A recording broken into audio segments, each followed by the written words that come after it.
memprihatinkan. Sayangnya pada kuartal 1 2024 justru kinerja keuangannya harus mencatatkan penurunan. Jadi tidak bisa dipungkiri bahwa perusahaan otomotif China yang pernah di-back oleh Warren Buffett ini dengan mobil listriknya yang murah tapi berperforma bagus, itu adalah mimpi buruk bagi Astra International. Dan ditambah dengan pemerintah-pemerintah dunia yang nge-push untuk transisi ke kendaraan listrik, bukan cuma BYD aja yang akan menguasai pasar otomotif dunia. Contohnya di Indonesia sendiri itu baru masuk Aion Hypertech HT, jadi SUV premium ya, bertenaga sekitar 335 horsepower dengan torsi 430 Nm, tapi harganya cuma 600-800 jutaan. Nah, kalau misal mobil Eropa atau mobil Jepang dengan spek seperti ini, dengan interior dan eksterior seperti ini, itu harganya pasti bakal 1-2 miliar atau bahkan bisa juga 2 miliar lebih.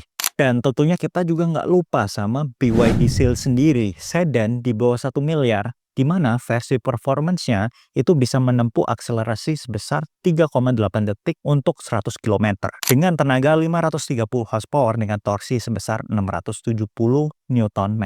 Spek ini itu hampir setara dengan supercar atau hypercar ya, dengan harga di bawah 1 miliar. Jadi di video kali ini gue akan specifically bahas tentang divisi otomotif dari Astra International dan apakah EV dari China ini tuh mengancam keberadaan dari ini perusahaan yang sudah lama menyebarkan sayapnya di dunia otomotif di Indonesia. Jadi mau teman-teman investor saham Astra atau sekedar pengamat dunia ekonomi dan bisnis dunia, tonton video ini sampai akhir ya, dijamin bakal belajar banyak. Jadi sedikit company brief tentang Astra International ya. Astra International ini tuh punya banyak business pillars atau business units ya. Yang pertama tentunya ada otomotif dan ada financial services, ada heavy equipment and mining, agribusiness, infrastructure dan logistik, information technology, dan property. Dan tentunya bisa teman-teman tebak sendiri, bisnis divisi paling besar itu adalah otomotif yang menyumbangkan sekitar 40% dari total omset perusahaan dan sekitar 32% dari laba perusahaan. Jadi list brand otomotif di bawah Astra ada Toyota, Daihatsu,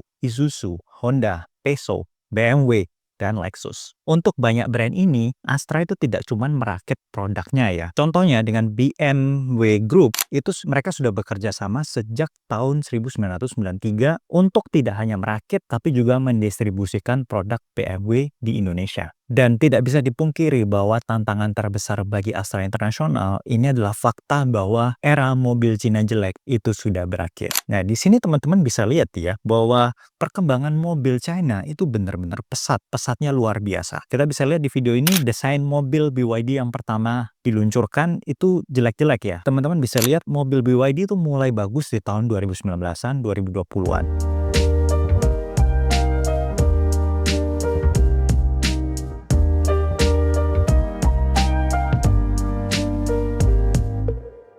Bahkan mungkin sekitar 5 atau 10 tahun lalu Elon Musk itu sempat jelekin mobil BYD ya. Although there's competitors now ramping up, and as you're familiar with BYD, which is also on the West Coast, I think they're ramping up production of their electric vehicles. Warren Buffett owns 10% stake in that. Why do you laugh? BYD is trying to compete. Why do you laugh? Have you seen their car?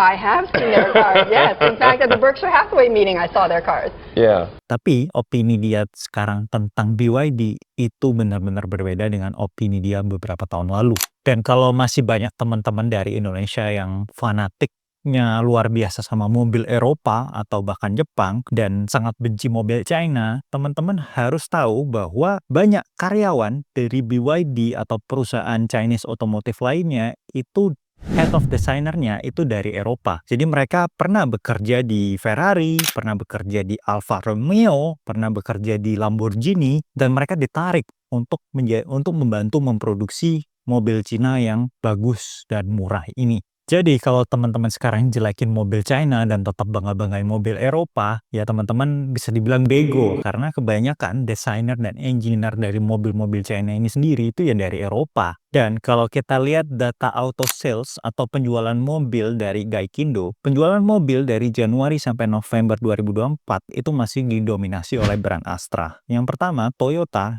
dengan sekitar 260.000 unit, Daihatsu sekitar 150 ribuan unit, dan Honda sekitar 90.000 unit. Tapi fakta yang cukup menarik, BYD ini tuh berhasil menjual sekitar 11.000 unit mobil. Dan teman-teman perlu tahu, BYD ini tuh baru masuk Indonesia Januari 2024. Dan sudah mengalahkan penjualan mobil Hyundai yang sudah duluan masuk di Indonesia. BYD sendiri ini nggak main-main. Mereka dikit lagi tuh bisa ngalahin Tesla. Jadi 6 dari 10 mobil terlaris di dunia itu produk BYD. Jadi dari market share sendiri, BYD tuh sudah hampir sama kayak Tesla yang sudah jauh lebih duluan mendominasi dunia mobil listrik.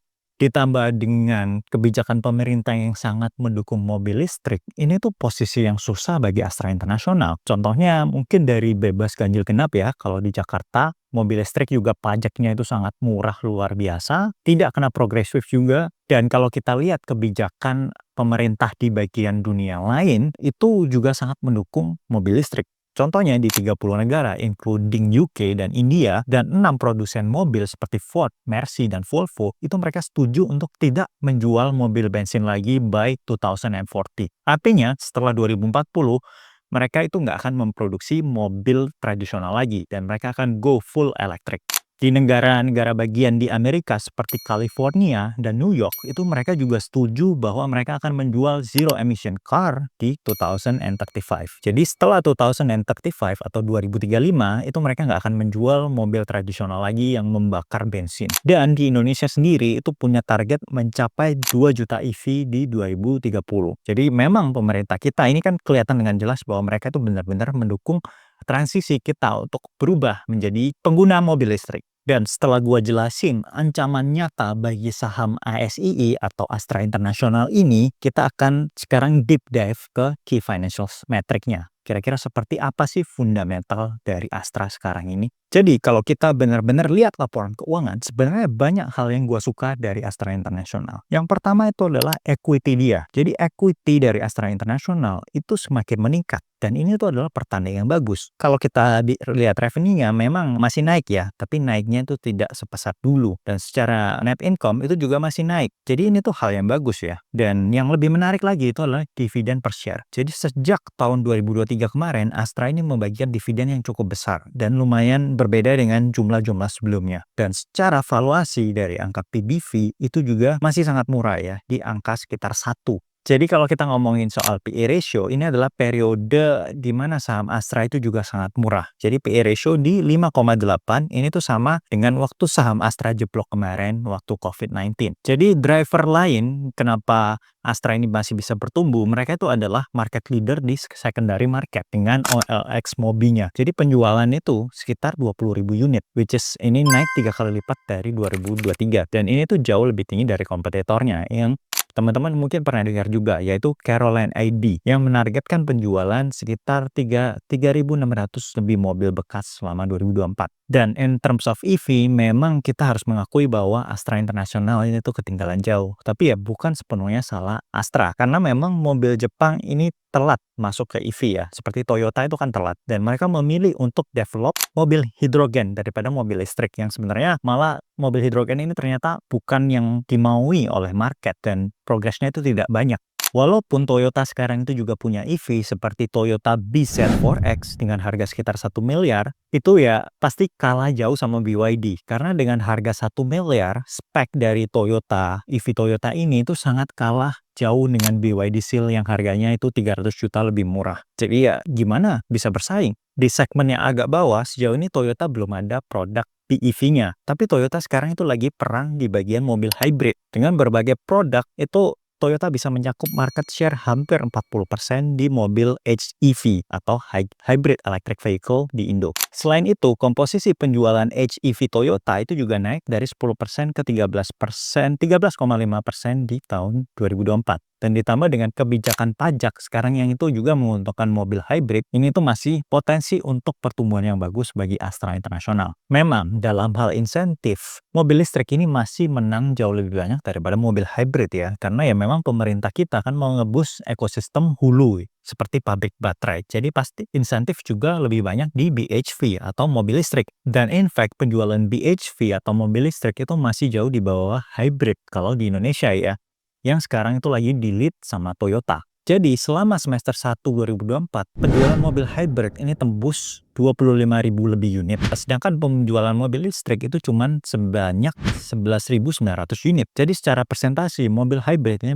menyumbang sekitar 6,3% dari penjualan kendaraan di Indonesia. Sedangkan mobil listrik itu sekarang hanya menyumbang sekitar 2,9% sepanjang semester 1 2024. Jadi Astra dan Toyota ini masih bisa compete karena yang pertama mereka punya mass market. Jadi Toyota ini masih nomor 1 dan menguasai market share sebesar 50% di Indonesia. Dan yang kedua via secondary market yang dikuasai Astra juga lewat OLX Mobi. Walaupun kalah di EV, Astra sekarang itu masih bisa compete lewat hybrid. Tapi challenge-nya adalah sekarang EV itu mulai masuk ke mass market dengan harga yang cukup murah, 200 jutaan aja. Sebutlah Wuling REV, Neta, dan Finfast ya. Walaupun kualitasnya jauh, tapi ya orang-orang itu bakal masih mempertimbangkan mobil-mobil ini. Dan secara valuasi, Astra ini tuh sangat menarik ya. Karena nilainya itu sangat undervalue. Kalau kita ngomongin dari total equity yang udah terus bertambah. Tapi sedangkan harga saham Astra itu masih di situ-situ aja. Jadi dari total equity atau kas yang banyak ini, Astra kan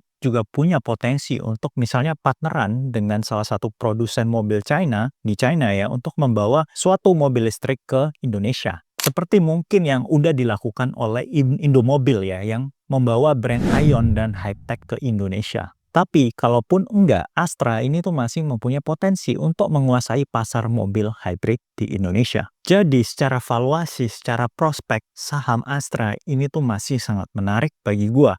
Gue pribadi sendiri punya ya beberapa di Porto. Meskipun secara alokasi itu nggak banyak ya, karena memang gue take into consideration ancaman-ancaman tadi yang gue jelasin yang memang beneran nyata. Kalau teman-teman sendiri apakah punya saham Astra atau sekarang lagi mikir-mikir untuk membeli saham Astra, komen aja. Dan buat teman-teman yang pengen tahu porto saham saya isinya apa aja secara full dan diupdate secara real time kalau saya melakukan perubahan porto, bisa langsung ke supercuansaham.id. Di situ return portofolio gua itu ngalahin IHSG dengan margin yang tinggi dan drawdown portofolio yang minimal, sudah cukup banyak orang yang join Supercuan Saham. Jadi kira-kira seperti itu. That's the end of the video. Jangan lupa like video ini dan subscribe jika teman-teman menemukan video ini berguna, and see you guys next time. Thank you.